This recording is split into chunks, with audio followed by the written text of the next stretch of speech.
नमस्कार मंडळी, श्री स्वामी समर्थ। उद्या आहे 16 फेब्रुवारी, वार शुक्रवार आणि या दिवशी आलेली आहे रथसप्तमी। रथसप्तमी हा भगवान सूर्याचा जन्मदिवस म्हणून साजरा केला जातो। हा सण माघ महिन्याच्या शुक्ल पक्षाच्या 7व्या दिवशी साजरा केला जातो।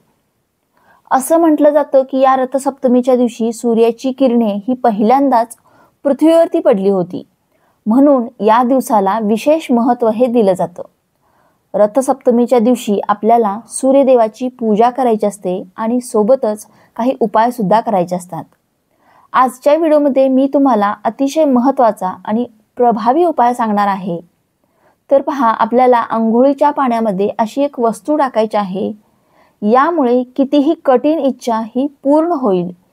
अडचणी, संकट, वाईट कर्म, पाप, विघ्न, दुःख दूर होईल आणि सोबतच 7 पिढ्यांचं दारिद्र्य नष्ट होऊन आयुष्यात सुख, शांती, समृद्धी नांदेल। असा हा एक उपाय मी तुम्हाला आजच्या व्हिडिओमध्ये सांगणार आहे, त्यामुळे तुम्ही हा व्हिडिओ शेवटपर्यंत नक्की पहा। चॅनलवरती नवीन असाल तर सबस्क्राईब करा आणि असेच माहितीपूर्ण व्हिडिओ पाहण्यासाठी बेल आयकॉनलाही प्रेस करा।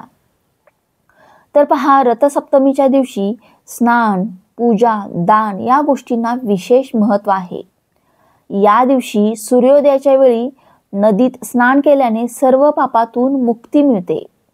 तसेच पहा, आपल्याला काही रोग असतील किंवा इतर कुठले आजार असतील आणि भरपूर दिवसापासून आपण आपले आजारपण दूर करण्यासाठी भरपूर प्रयत्नही केले असतील, दवाखाना केला असेल, त्यातून आपल्याला फरक पडलेला नसेल, तर तुम्ही या दिवशी नक्कीच पवित्र नदीमध्ये स्नान करून पहा।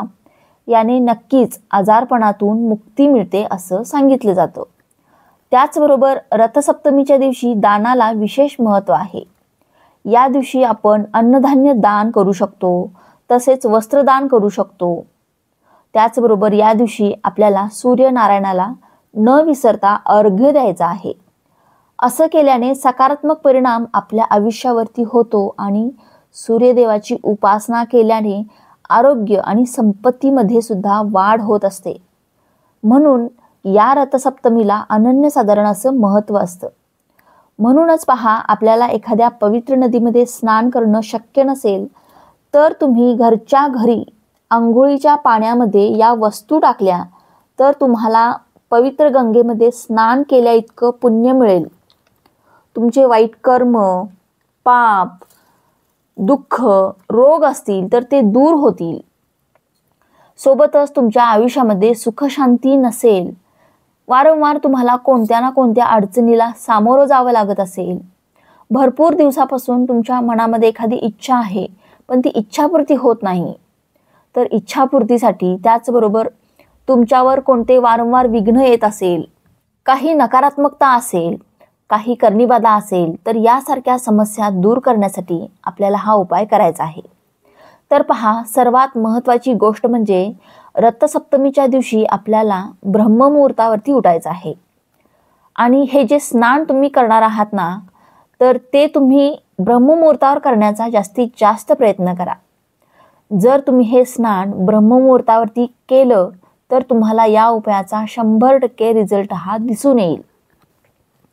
ब्रह्ममुहूर्तावर उठल्यानंतर तुम्हाला तुमच्या अंथरुणात बसूनच तुम्हाला तुमचे दोन्ही हात जोडून ओम आदित्याय नमः असं म्हणायचं आहे आणि यानंतरच आपल्याला अंघोळीला जायचं आहे।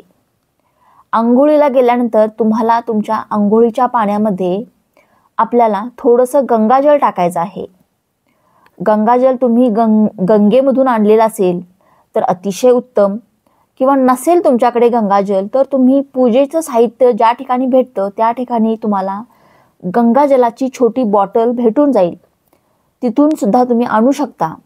परंतु या दिवशी आपल्याला आवर्जून अंघोळीच्या पाण्यामध्ये गंगाजल हे टाकायचंच आहे, तरच आपल्याला पवित्र गंगेमध्ये स्नान केल्या इतकं पुण्य मिळतं। त्याचबरोबर बघा, लाल चंदन जे असतं तर ते लाल चंदन थोडंसं टाकायचं आहे। त्यानंतर केसर जे असतं, जे आपण गोड पदार्थामध्ये वापरतो, तर त्याच्या 1-2 काड्या आपल्याला केसरच्या 1-2 काड्या टाकायच्या आहेत। त्याचबरोबर पहा, लाल फुलाच्या पाकळ्या सुद्धा तुम्हाला भेटल्या तर तुम्ही टाका, नसेल भेटला तर काही हरकत नाही. जर तुमच्याकडे असतील लाल फुलं तर त्याची लाल फुलाच्या पाकळ्या तुम्ही अंघोळीच्या पाण्यामध्ये तुम्हाला टाकायच्या आहेत. त्याचबरोबर पहा, तुम्हाला पांढरे तीळ जे असतात तर ते सुद्धा चिमूटभर तीळ टाकायचे आहेत. कारण या रथसप्तमीपर्यंत तिळाचे महत्त्व हे असतेच. त्यामुळे पांढरे तीळ हे चिमूटभर तुम्हाला अंघोळीच्या पाण्यामध्ये टाकायचे आहे.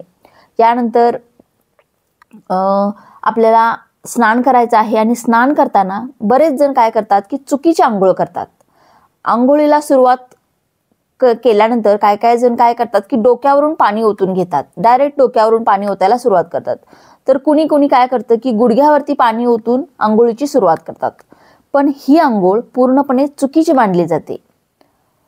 सर्वप्रथम आंघोळ करताना आपल्याला काय करायचं आहे, उजव्या खांद्यावरती पाणी ओतायचं असतं आणि नंतर डाव्या खांद्यावरती पाणी ओतायचं आणि नंतर तुम्हाला मग डोक्यावरती पाणी घेऊन स्नान करायचं आहे.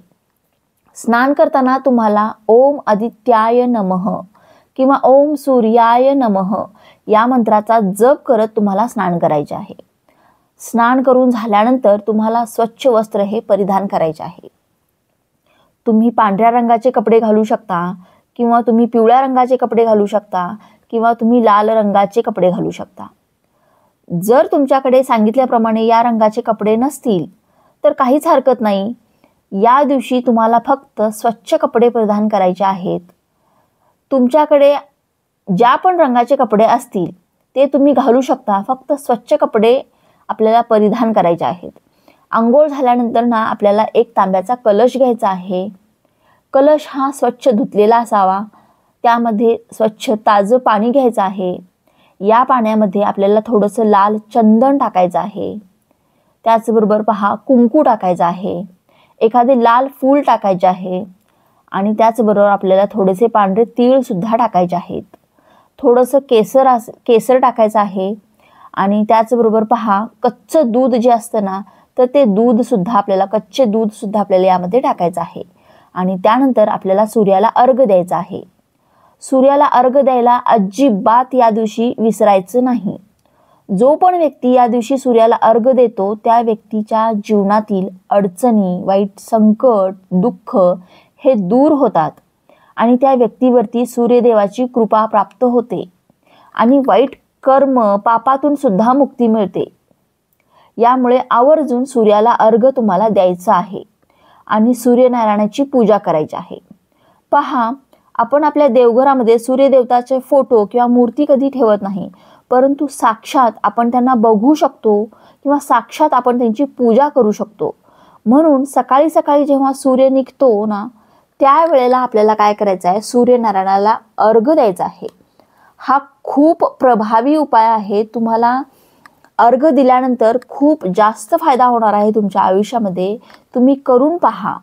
अतिशय प्रभावी हा उपाय आहे. या दिवशी पवित्र गंगेमध्ये स्नान आणि सूर्याला अर्घ्य या दोन गोष्टी खूप महत्त्वाच्या मानल्या जातात. हा उपाय केल्यामुळे आपल्या मनातील कितीही कठीण इच्छा असो ती पूर्ण होते. सगळ्या अडचणी दूर होतात. 7 पिढ्यांचं दारिद्र्य नष्ट होते. घरात सुख, शांती, समृद्धी नांदते. व्यक्तीच्या जीवनामध्ये आनंद निर्माण होतो. तर अशा पद्धतीने हा उपाय आपल्याला करायचा आहे. जर तुम्हाला आजचा व्हिडिओ आवडला असेल तर व्हिडिओला लाईक करा. चॅनलवरती नवीन असाल तर सबस्क्राईब करा आणि असेच माहितीपूर्ण व्हिडिओ पाहण्यासाठी बेल आयकॉनलाही प्रेस करा. श्री स्वामी समर्थ.